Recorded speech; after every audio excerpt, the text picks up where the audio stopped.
Assalamualaikum warahmatullahi wabarakatuh. Bagaimana kabar kalian hari ini? Semoga masih tetap semangat dalam mengikuti pembelajaran bahasa Indonesia. Pembelajaran kali ini kita akan membahas bab 8, yaitu tentang menjadi pembaca efektif. Sebelum kita masuk ke pembelajaran, Ibu akan membacakan KD-nya. Yang pertama ada KD 3.15, yaitu menentukan unsur-unsur dari buku fiksi dan non-fiksi yang dibaca. KD 3.16, yaitu menelaah hubungan unsur-unsur dalam buku fiksi maupun non-fiksi.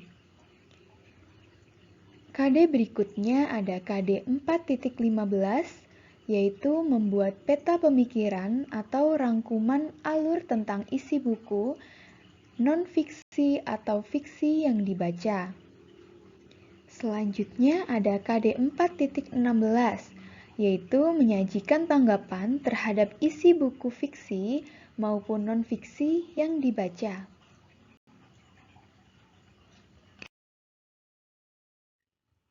Tujuan pembelajaran ini yaitu setelah kita mempelajari dan memahami materi pada bab ini, diharapkan kalian dapat meringkas sebuah materi yang panjang menjadi lebih ringkas.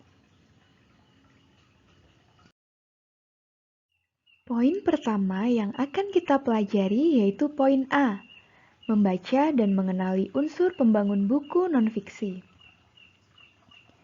Membaca merupakan sebuah jendela dunia. Dengan membaca, kita dapat merekuh dunia. Begitu banyak kata bijak yang menyarankan kita agar banyak membaca buku. Tapi ingat, jangan hanya membaca Facebook atau membaca pesan WhatsApp saja loh ya. Secara garis besar, buku yang kita baca dikelompokkan menjadi dua bagian, yaitu buku non-fiksi dan buku fiksi. Buku non-fiksi berisi gagasan atau ide atau perasaan penulis yang bersifat fiktif imajinatif. Buku non-fiksi juga memaparkan ilmu pengetahuan, baik secara teknis maupun secara populer. Sedangkan buku fiksi perlu kita baca untuk menambah wawasan, memupuk minat baca, dan memupuk kreativitas kalian.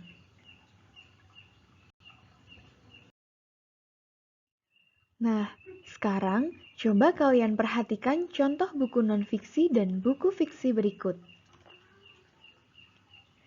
Contoh buku non-fiksi meliputi yang pertama ada jurnal, biografi, buku pedoman, karya tulis ilmiah seperti skripsi, tesis, dan disertasi, serta adanya buku pedoman materi pembelajaran, dan lain-lain.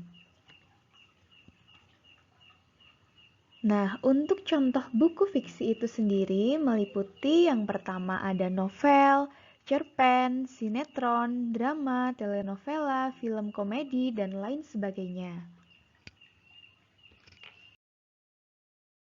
Selanjutnya, kita akan mempelajari tentang mengenal unsur buku.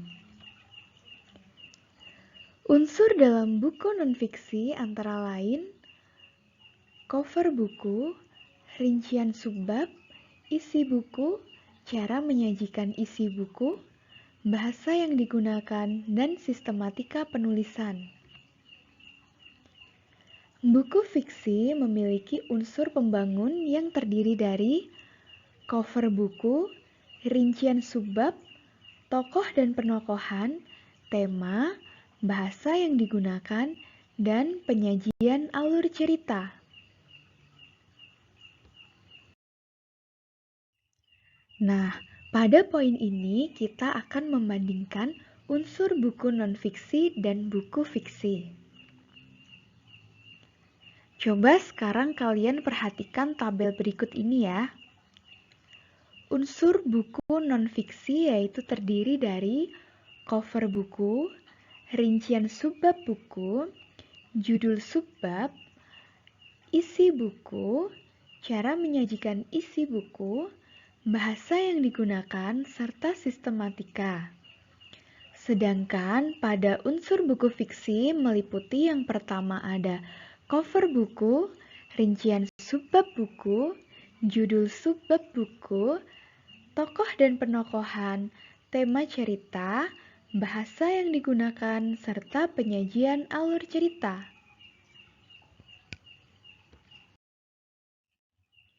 Untuk pembelajaran kali ini cukup sampai di sini dulu ya. Kita lanjutkan di pertemuan selanjutnya. Terima kasih telah mengikuti pembelajaran ini dengan baik. Jangan lupa subscribe dan like channel ini ya. Sampai jumpa.